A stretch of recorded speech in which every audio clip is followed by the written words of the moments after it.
3 provinces join in hunt for missing princess. Minutes after news broke of Princess Ciora's kidnapping, every communication method of modern technology has been used to spread the alarm and mobilize the security forces of Selanak province, with every source of communications open to the community. The estate keeper, Lady Walef, had scarcely poured out her tale when the vast machinery of cooperating security systems began to work, from forces of the interior to constables of the provincial security systems. Lady Trinia and Prince Larao's daughter has definitely been taken from their estate. An order has been issued to search all traffic. Hunt for vehicle. Shortly before 1 a.m. this morning, Selanak Province Security sent out the first message containing anything approaching a definite clue. Disclosed to this reporter, it read as follows. Information received on a stolen purple Le Behemoth sedan. Tire marks at a nearby road to the estate match tread specifications for the stolen vehicle. All personnel be on the watch for any sedan matching this description. Relayed to all points, this message has given investigators their first indication of the possible description of the kidnapper's vehicle. It was so vague, however, that the interior has not stopped from questioning occupants of vehicles of other descriptions.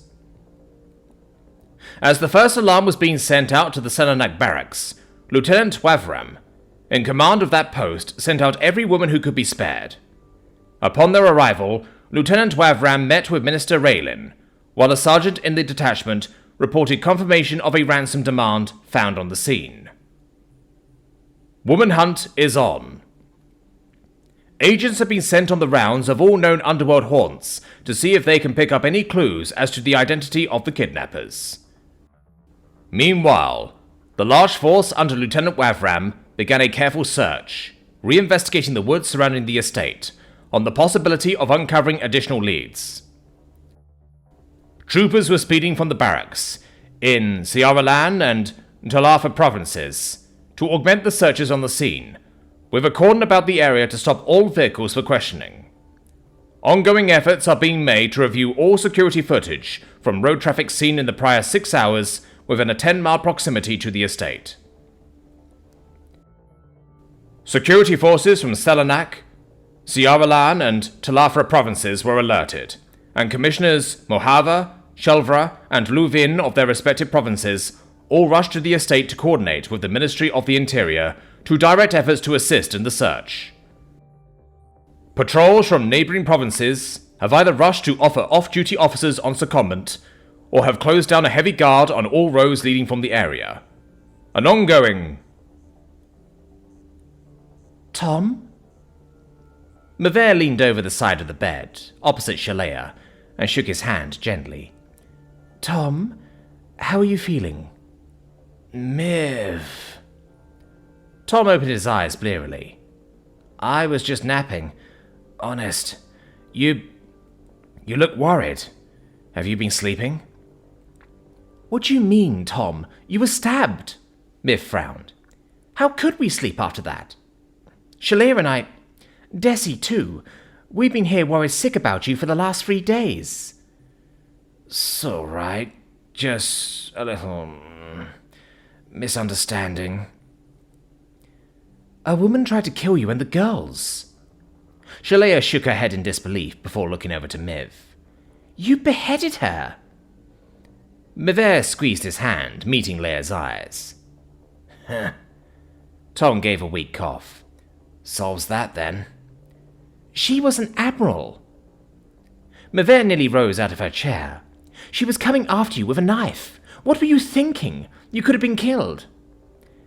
I think what she's trying to say is... Leia tried, waving Mavere back into her chair. Human, what the deep is wrong with you? Hey, the girls are all right, aren't they? Tom grinned slowly. Silver lining. Every cloud has a silver... sheep wall. People died. I get it. It was a bad day. You look really stressed. Tom shook his head slowly. You should get some rest. Doc came by earlier and gave me something before the before he does the thing. Now my side doesn't hurt and everything's just great. How do you think that makes us feel? Miv choked, her eyes gleaming with unshed tears of frustration. You disappear, you get yourself stabbed, we can't lose you too. What if we want to be the one who almost dies? They call me Mellow Yellow, Tom said, slowly reaching out to both of them. Why don't both you crawl in bed with me and we can watch the moons come up? It's 10 in the morning, Mivere huffed.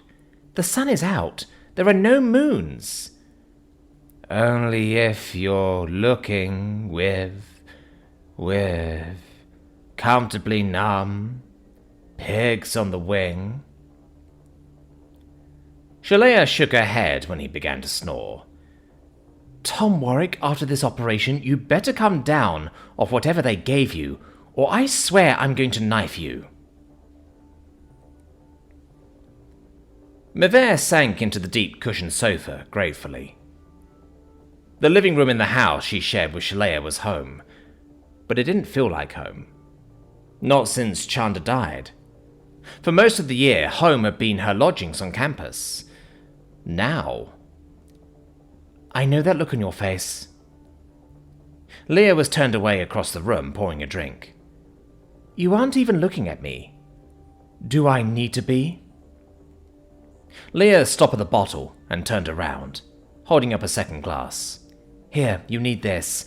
We both do after the last couple of days, but he's going to be all right. I know. It's just difficult. Shalea stepped down into the sunken pit and set down the drinks before slipping in beside her and resting a hand on her thigh. I know it's hard. You know it's going to be all right, though. Shalea slid closer, her head resting softly on Mivere's shoulder. What's really bothering you? Oh, goddess, Leah. What isn't a mess? We were taking him on vacation, going to propose. He almost got himself killed. Doing something you aren't supposed to tell me about. That too. It's like the story of Ravaris visiting Krek in the Deep. Miv, I teach grammar to 8-year-olds in Kriantori. Leah took a sip of her drink. You're going to have to tell me that one. It's an old myth. Ravaris was a cliff singer in love with a man named Ospion. He died, and Ravaris was so heartbroken that she dove from her cliff all the way to the deeps. With her last breath, she started to sing. Mivere stroked her co's hand a moment before reaching for her drink. Krek was there, with Drafel and Killer, and told her if she could carry on with her song all the way back and reach the surface with Ospion, they would let him go back to her. And she sang all the way back, but when she reached the surface, she stopped singing to look for Ospion. He was there, but still just a hand's reach under the water, so he was carried back down into the deep. Shalea raised her head and looked Miv in the eyes. We haven't had 6 hours sleep between us in the last 2 days, and you're thinking about this now? She said dryly. I just don't want us to miss out, Leah. Not again. So, there's that as far as the hunt for Satora. The interior is all over it, but we need to get involved soon. We're the only members of the royal family on Shill. We're gonna have to be seen. Adam sighed, thankful to be sealed away from the rest of the palace with his wives. As far as better news, the doc says one more operation this morning will patch up Warwick's upper intestine, but he's definitely out of the woods now. I'll be going over to see him later. Cellier nodded. Dr. Khalil said he should be able to see me later in the afternoon. I'll give him the news on his first request and be home by dinner. You know, you can stop smirking, Adam, Indara huffed. You aren't fooling us by saying you're happy about the good news, you know. And it's not funny. Kalira crossed her arms and glowered. Adam shuddered slightly, holding his sides. I just cut... I can't believe you. You did a pin-up calendar? Plenty of princesses have been seen in bikinis. I did my research. She sniffed and started ticking off her fingers. There's Princess Kate, the Imperial Advisor in England Province. There was Princess Grace, Princess Diana, Princess Caroline, Princess Ingrid, Princess Leia. Adam started gently convulsing. Adam... Indara looked pained, then glanced back to her cousin. But on a calendar... Princess Grace was in the calendar, Calera sniffed. Besides, you can hardly see my face. Really. We might as well move on with the briefing. Anyway, it sounds like a bit of harmless fun, Slip shrugged. You know, we could all get one and... Moving on. At least let's finish the briefing. Indara shook her head in exasperation, looking at her husband. Adam, get hold of yourself. Fine. Adam let go of his side, but he still winked at Slip, then pursed his lips. So, that's how things are on the ground. Where are we with the cover story on Admiral Tejo? Set to go out right after they assess how far the story has spread. Ferry shrugged. It won't be long. They want to get ahead of word of mouth. Can't shake confidence in the military, Adam grimaced. Alright, fine. I get it. We're still in the military, Slip grumbled. A small moue painted on her features. That's exactly why I don't like it. Adam looked back at her as she sipped her blue grail. People in the military who work their butts off deserve more than they get. I understand some ass covering, but the idea there's even damage assessment going on bugs the crap out of me. The story is still going out unaltered, except for removing Calera from the picture. Fuck. Can you imagine what life would be like if Tarvi and some of the other staff found out? Adam shook his head in disgust. Cripes, Classy. I thought you were putting me on until she cornered me in the hallway. Why should we get all the fun? Indara shrugged demurely. I still don't see the issue, Cell spoke up. Kelly's good at lying, so what's the problem as long as it keeps her cover intact? Yeah, I know. I'm just not a big fan of rewriting history. Adam grimaced and dropped into a chair beside Cell and Classy. Even if it's just little things. I know this is a no-brainer, but it's the principle of the thing. The idea of giving Tejo a state funeral, even a tiny one, just pisses me off. She was a victim of stress and snapped in a flashback, Ferry said. That much seems to be true. Yeah, sure. Adam shook his head and looked over at Calera. Has your professor taught you anything about Rome? No, not as such. Calera frowned in thought for a moment, but then shook her head. He's mentioned there was an empire there, I think, but that was a few centuries before Earth industrialized. More like 14 centuries, shield time, Adam sighed. See, in one version of the place, the city was founded after a guy named Aeneas and some refugees from the Trojan War settled down. The whole thing was filled with founding fathers who had glorious, perfect histories. Hell, I think the Claudians claimed to be descendants of the goddess Venus or some shit. A goddess? Yeah, don't get your hopes up on that bunch. Anyway, that wasn't the real story. Adam crossed his arms and leaned into Indara. See, back in the day, two brothers named Romulus and Remus led a pack of bandits into a territory called Latium, then started pillaging anyone near out of their land. Women and anything not nailed down, so they could set up their personal bandit kingdom. So you're saying not to let things get out of control? Calera nodded. Cellier is right, though. It's just maintaining my cover. True enough, Adam shrugged. Mostly. The other thing? They also started a tradition of killing off siblings. There's a reason the place was called Rome instead of Rheims. The two cousins shared a look in the silence that followed. Have we got anything else to go on? Cell spoke up. Just the matter of Kadira Zariva's predecessor, Kalira said, staring pensively at Adam for a moment before looking around the room. I did some additional checking with Lady Wicama, and she's made some inquiries. Juralay has a widow named Kembrin, and he's expected back on Shield in around 2 weeks. That's going to be hard to fit in, Indara sighed, poking another agenda item into her omnipad. I want to do it, Kalira said defiantly. I found out about it from Potak, so it will raise fewer questions than if everyone who's a public face is suddenly at his door. Anyway, you just said you're all going to be busy. I can go after he's back. I'm not sure. Indara bit her lip. It will be fine, Kalira said with a firm nod. It's not like I'm going to need the knife. Slip! Indara turned an accusatory frown on her co. What? Slip looked down at her drink innocently. It's only a little one. It's 10 inches long. I showed her how to hide it. It's not like she'll end up like that time in Varkras 4. Adam raised a worried eyebrow. You stuck a knife in my face. Pfft, please. As if that's only happened once. That doesn't make it better. Sel leaned over and whispered in Kalira's ear. You need to come for his Thanksgiving dinner.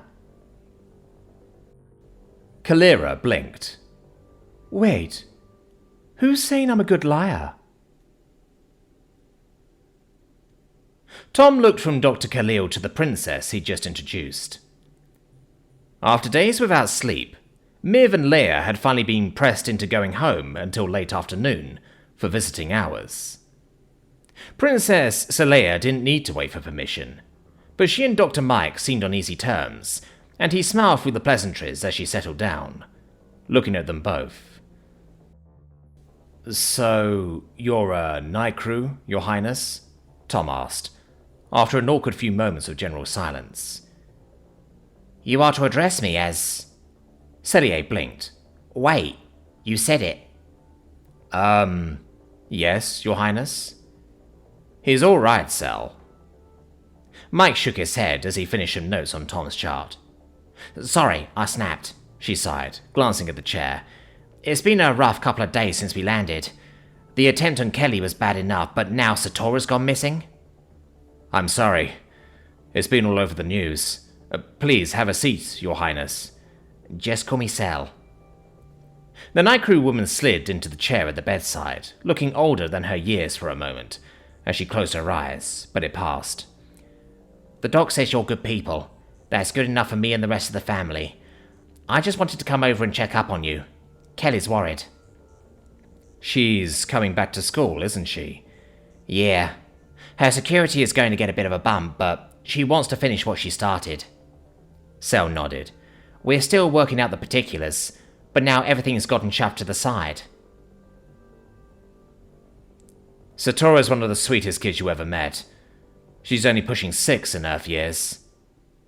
Mike set the pad down and grimaced. God, I hope she's okay. Cell nodded, then looked over to Tom. So, why the question? Oh. Tom turned a bit pink. We don't have any night crew students, and I've only gone out in town once. I hadn't met any before. You wouldn't.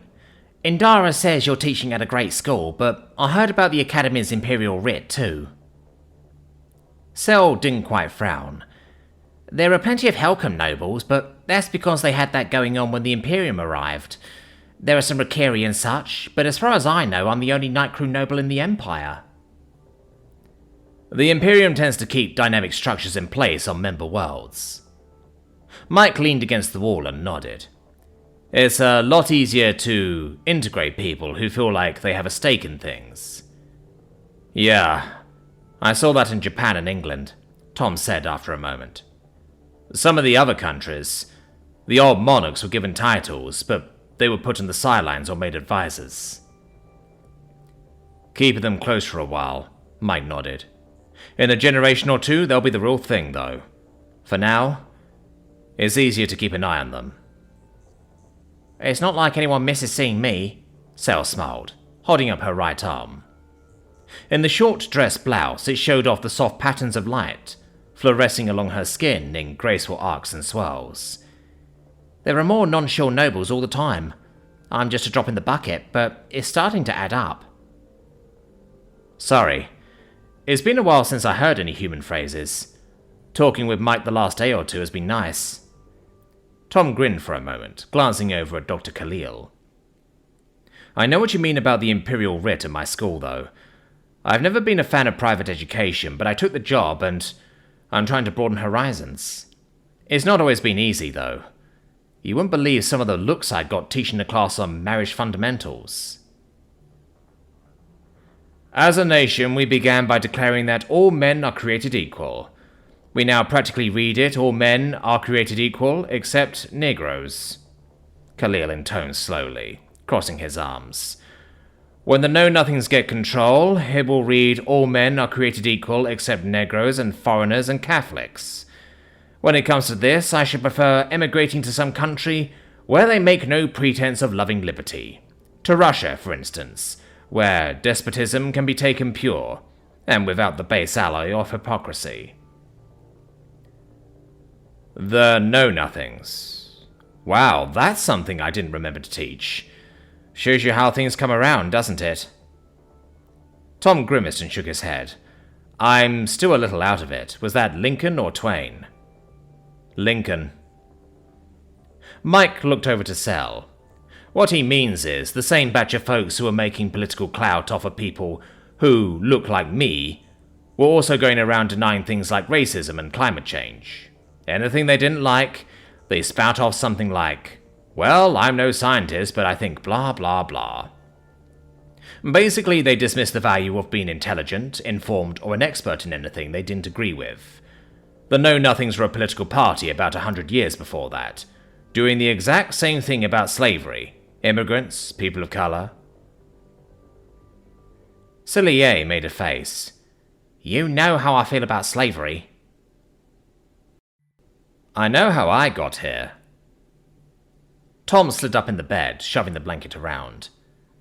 You didn't tell me your story, though. Mine? That's simple. Khalil pushed away from the wall and pulled up the other chair. Sitting down, he looked over at Sel, who only shrugged. My parents were Lebanese. Dad was a dentist back when Beirut was the Paris of the East. Anyway, my folks immigrated to the US before I was born. First generation American. I went through med school, had a good practice. Then 9/11 hit. After that, suddenly people that looked like me weren't very popular. Khalil spread his hands, nodding over at Sel. It got better after a few years, but it was getting a lot worse right before the Shovanti landed. I had my career on track, but given the chance to take a back seat in some administrator's chair or come out here, really work with patients, and see what Imperial medicine has to offer humanity, I took it. So, you're the Prince's personal physician? Tom nodded.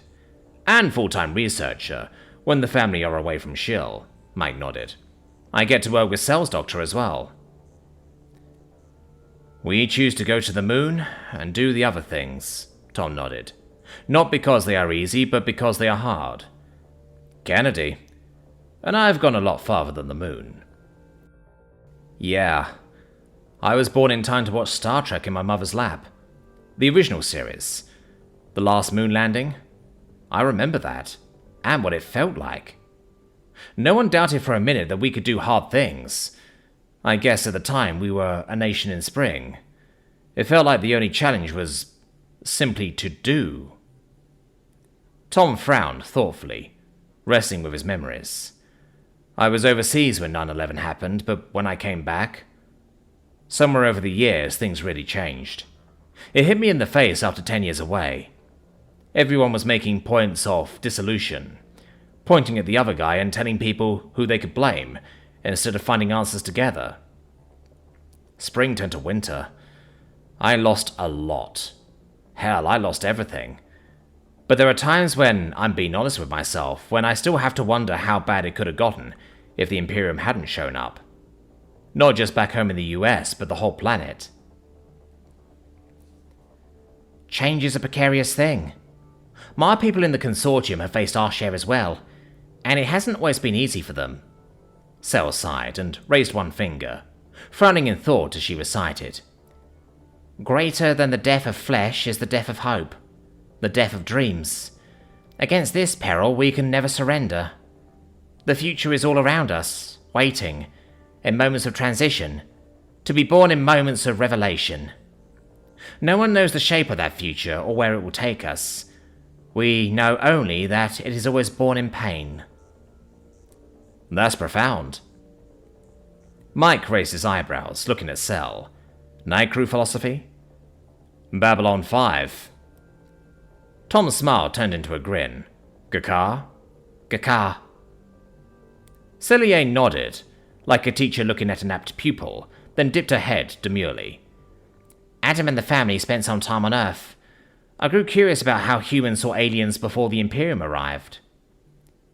Good thing you didn't watch Doctor Who, he snorted. I like Doctor Who. I watched her first. Cier canted her head and arched an eyebrow. It was no Black Mirror. Tom paused as Cier's other eyebrow rose. Different show. Jodie Whittaker was a fine actress, but when they changed writers for Doctor Who, the show went to hell.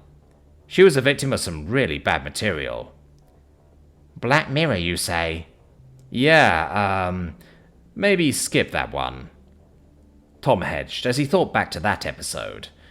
There are some ideas the Imperium may be better off without, you know. Indeed. Humans never seem short of ideas, Cier replied, a cryptic smile playing over her face, as she brought out her omnipad. That brings me to you. We didn't forget about your requests, even with everything that's going on. Kalira was very enthusiastic about them, particularly the first one. That fast? Indara is the only member of the royal family on Shiel. Even I'm surprised how many people are trying to gain favour with her. She's doing her best not to abuse things, and everyone is very aware the Empress will return, but it does speed matters along. You have your omnipad? Tom floundered around in the blankets a moment, wincing as he groped to the table. Down, let me get it, Mike growled, as he rose from his chair and handed the tablet over. I just finished putting you back together.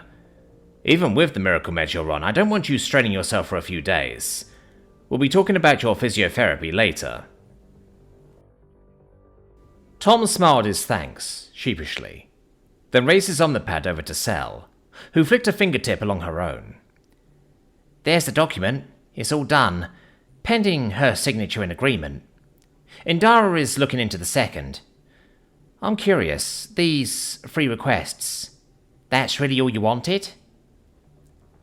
Some people have to get put on the spot before you can see if they're just going to go to hell or walk out the other side, Tom said judiciously. But his smile returned as he opened the document and his eyes flickered over it. I've been there, and I mostly made it. Mavere brought me the last few steps. I guess after that, my expectations got a lot easier. But this... yeah, I really wanted this. I understand, Cier replied thoughtfully. Either way, you nearly died. You just have to tell yourself that anything after that, you just enjoy it as something extra. Tom nodded at Cier and Mike as he closed down the pad. Here's to extra. Jama peered over at the girl from under his bushy eyebrows, still wishing for a cup of tea. Well, young lady, from everything Tom's told me, I thought you'd be a wee bit more talkative. I'm sorry, Professor Hamaras. Deshin looked down at the floorboards, abashed. I want to thank you for taking me in this week.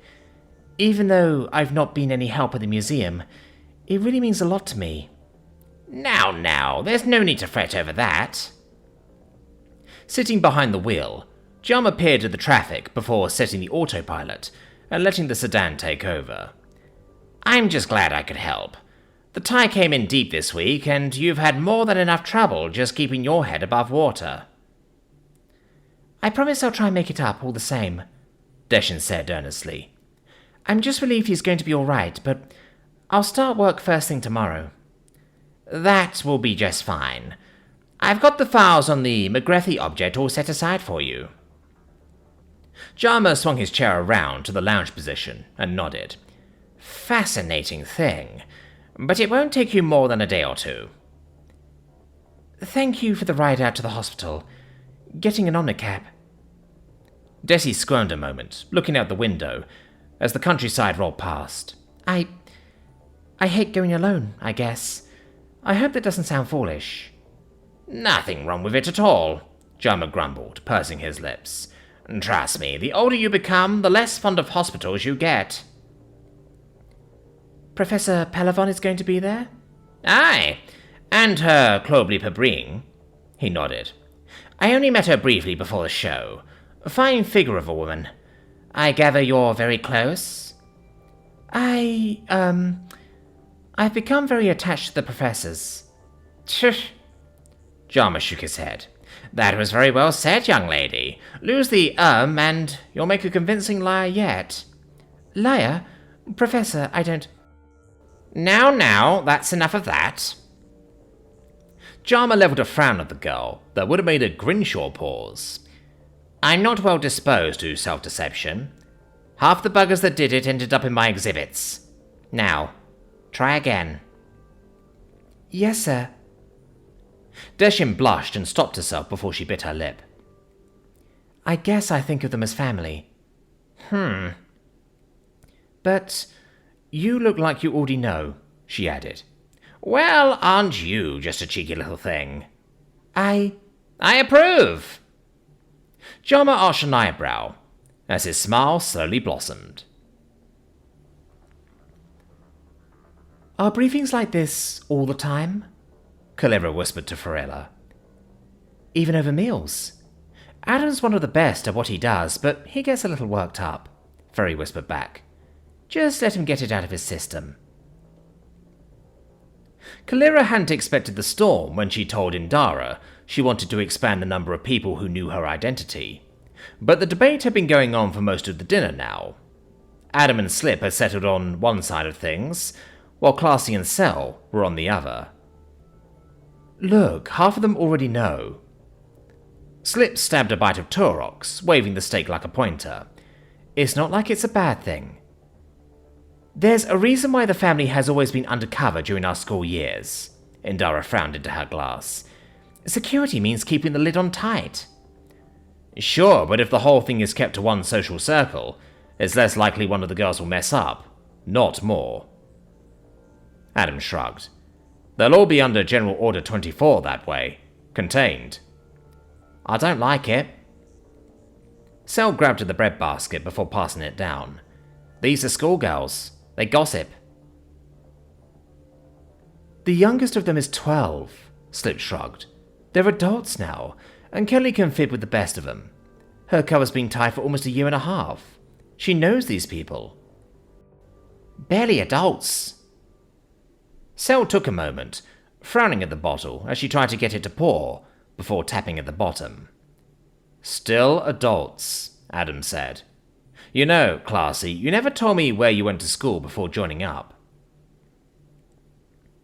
Indara studied her drink like it had become the most important thing in the world. I don't think that's relevant. Look, it's what I want to do, Calera broke in. I care about them, and I want them to be my friends after I graduate. After I'm out in the court, when I'm dealing with all of this. You need to be alive to do that, Indara muttered. Dara, I want this. It matters. Calera leaned forward, looking at her cousin. What kind of life will I have, then, if I lose all my friends now? You had to disappear to find a family. I'm not going to be able to do that. Well, you'll always have Tavi, Slip snorted. And who keeps saying I'm a good liar? Calera stared at Slip.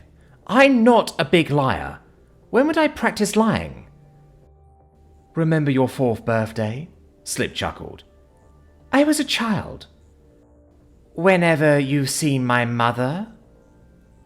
Classy arched an eyebrow. That's Just being diplomatic, Kalira spluttered.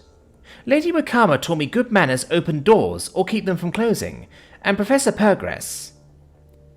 That dinner 2 years ago when you sat next to the Rakiri Trade Minister? Adam snorted. Kalira started turning purple. How was I supposed to know they don't like pickled Jawa?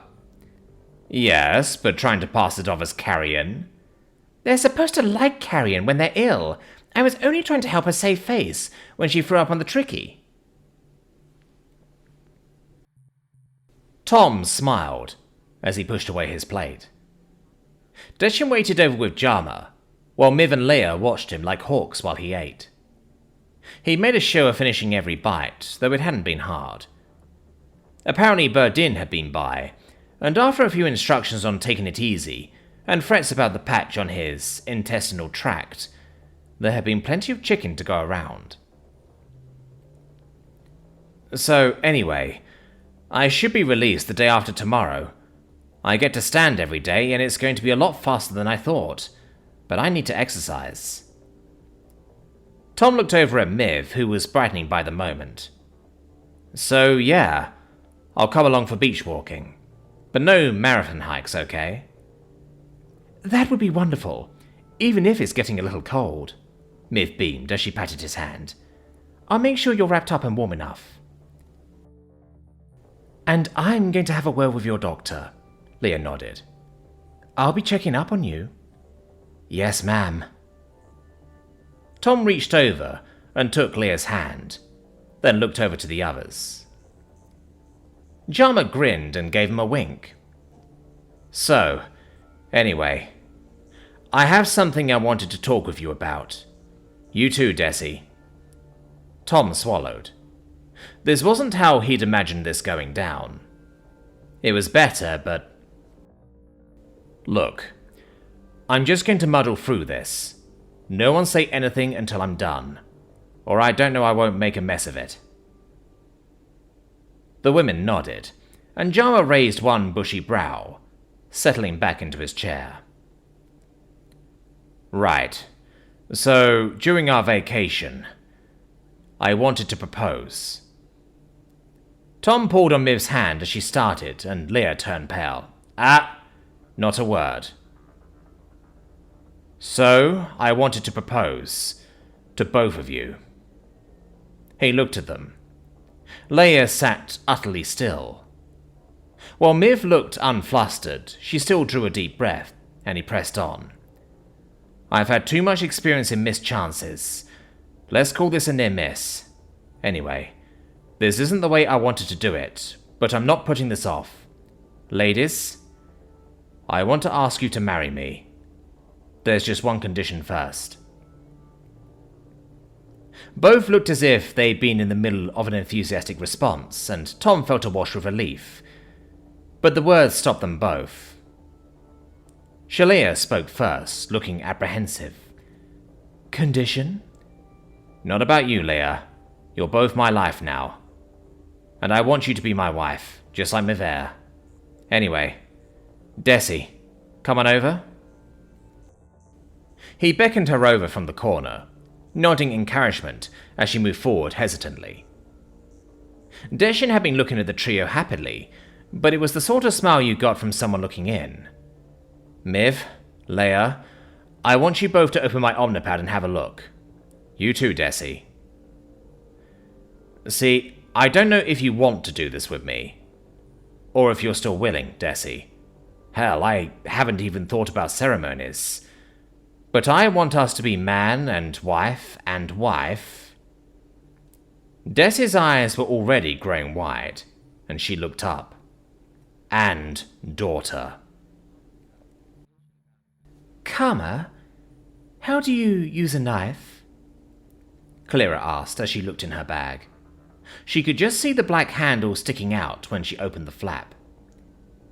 It's not hard. Across the room, Lady Wakama was going through her school clothing, repacking a few things before the trip back to the academy. The sharp end goes in the other woman. Why? Karma, be serious. Kelly dropped the bag back down her table. The thunk sounded louder than usual. You were in the Navy, weren't you? Wakama glanced over her shoulder and sighed, dropping one of the tops back on a pile. That was a long time ago. But yes, I had basic training for boarding actions, just like everyone else. But Kelly, why now? I know this has been a traumatic experience, but a knife? I know, Karma. She shrugged and reached down, opening the bag to draw out the blade. I know they're increasing security and all the rest, but if everything else fails, I need to know how to protect myself. I can't afford to be some sort of princess? Karma cocked her head to one side thoughtfully. Civilian. Kalira shook her head. That's your cousin talking, even if she wouldn't say it. I know, Karma, but she wouldn't be wrong. Kalira drew the blade off of its sheath as Wakama crossed the room. I'm not just the second spare anymore. And she's right. A human weapon? Why would Teju have one if she was practically phobic about the whole planet? Things aren't adding up. Karma held out her hand, and she handed the dagger over. Standard SC-96, 10 inches. These have been in service forever. Karma looked it over. It's dependable, and I see she gave you a boot sheath. I can wear it on my calf, she said, nodding. That doesn't tell me how to use it, though. All right. Karma took a few steps back. Why stance? Arm up. Don't overextend. You see me waving it around? Yes. Good. Keep someone's attention on the blade, but if you don't overextend, you have reach. Keep your other hand in. Karma stayed there for another few moments, then stood up. Perhaps there are some clubs you can join. IOTC, MOTC. They should offer some basic training. I don't know. That doesn't sound like what I want, but I'll find something. Well, at least you're being sensible. Wakama patted her shoulder. I don't want this body armor going to waste. Body armor? Scifi, it can't be that bad. Trollia crossed over to Scifi's bed and flopped down beside her. You'll be back at the academy the day after tomorrow. Maybe they'll let it go or forget about it. That's what they hope I'll do. I can't talk to them, Trell. They aren't listening. Severland just sees me as a noble and first daughter. Sulin isn't going to disagree. I'm her daughter. And Dad isn't saying anything. Scifi shook her head and closed her eyes. All he wants to do is keep the peace, so that's all I was ever meant to be. I guess, Trellia shrugged. It's not like that's so bad. I guess I just wondered, is that really what you want? I mean, you've always gone after everything you ever did. You can't tell me that's all on our mums. Sure, but I want to do this, Trell. I actually saved someone's life, and it felt really good. Important. Like everything I've ever practiced for and thought was useful. It made a difference. Scifi closed her eyes again. And you really can't talk to each other? These are our mums, Trell. Yeah, I guess. Trillia made a face. Maybe if you talked with someone else? Some counselling? I've already had counselling, Trell. Scifi rolled onto her side. When? When I woke up and looked in the mirror.